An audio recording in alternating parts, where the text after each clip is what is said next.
Okay, so wala po tayong nakikitang pattern. Again, these are all normal activities. The Philippines is very much active tectonically, and we have more than 180 active fault segments, and we also have 6 trenches. And there's always this possibility na magkakaroon ng paglindol sunod-sunod. In fact, every day we record at least 30 earthquakes a day coming from different active fault segments of the country as well as coming from the different trenches.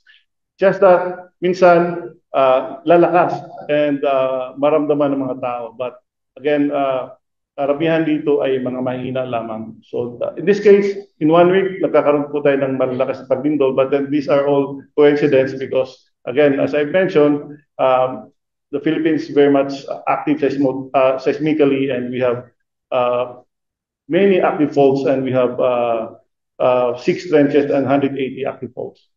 Okay, so naiintindihan ko yung ating mga kababayan kasi nagkakaroon na tayo ng disaster fatigue, from yung typhoon, and then meron tayong volcanic eruptions, and then earthquakes. But again, these are all not connected. Yung paggalaw ng ating mga active faults yung mga active faults natin are independent from each other unless they're very close to each other.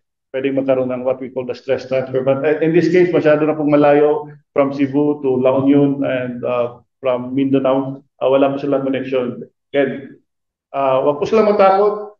Instead na matakot yung ating mga kabayan, they have to prepare for it. We have to accept our reality that we're part of the Pacific Ring of Fire, and every now and then we will be jolted by earthquakes, volcanic eruptions, and tsunamis. So instead of panicking, instead na napapadala tayo sa takot, we have to prepare. Kung wala mang mangyari, well and good, but kung mangyari, magkaroon ng malakas na paglindol, at least we're prepared for it.